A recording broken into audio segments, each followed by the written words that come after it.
Hello and good evening and welcome. I am just so excited for the very first Financial Intimacy Conference. And I could not think of a better way of getting us started than by having us recite the Financial Intimacy Pledge. So, if you would repeat after me, what I do for myself, what I do for myself, I do for my loved ones. I do for my loved ones. What I do for myself, what I do for myself, I do for my community. I do for my community. What I do for myself, What I do for myself, I do for the world. I do for the world. So tonight is a forum to address the question, what impacts our relationship with money and each other? And clearly, there is not a singular answer to that question. But as we go about exploring what some of the answers might be, we are here to shatter myths about money, about our behavior with it, about our relationship with it. We are here to redefine the personal when we talk about personal finance. And we are here to discover and exchange ideas, all with the intent of really diving much more deeply into exploring the intersection of love and money. I've brought together for you all some awesome speakers. So when I was thinking about what lessons to really teach about and what lessons to learn, these are the three that came up with. And they are practical, but they're super emotional too. And I think the emotional charge is really what I want you to walk away with. The first is just, why are we not paying attention to retirement? The second is spending unconsciously. And then the third, and I see this especially with women, is just not thinking big enough.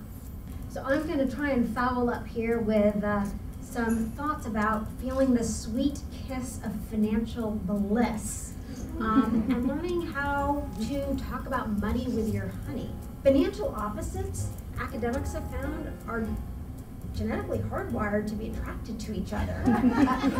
Literally, there's something financially intoxicating about financial otherness. To me, money is all about freedom, and so I hoard it, and spending it means you're taking my freedom, my security.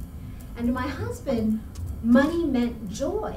And when I refused to spend it, I was refusing to allow joy to happen. And it was just this collision of two worlds until we figured this out and had the tough discussions and were able to finally work through it. But it was not easy. Something is happening right now that is shifting the world entirely. And it's called the she economy. Women represent the biggest emerging market in the history of the planet, more than twice the size of the two hottest developing markets, India and China combined.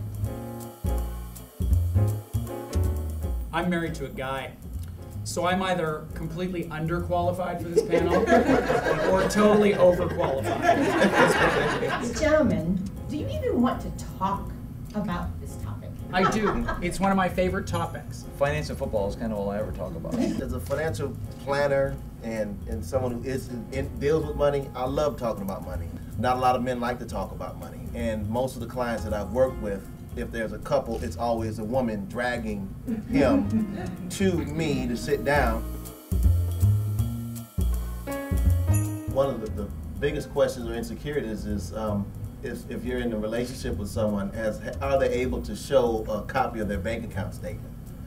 That's very private and very personal. They're insecure about their own discomfort and lack of knowledge about money. We have not got a culture in which people can say, you know what, I don't know that. Could you tell me how to think about that? My wife and I speak quarterly, not monthly, regarding this. We set quarterly goals, and we actually stick to them.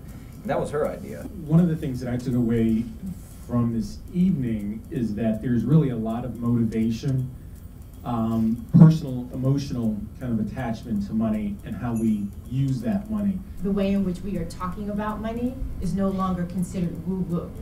It's becoming much more mainstream to really getting at, if you don't address this, or no matter how much you focus on the mechanics, if you don't address the context, if you don't address the spiritual, if you don't address the psychology of it, you will not bring about sustainable change. Very rarely do I take time out for my own self-awareness and improvement and knowledge, and so the biggest takeaway is sitting and giving this gift to myself.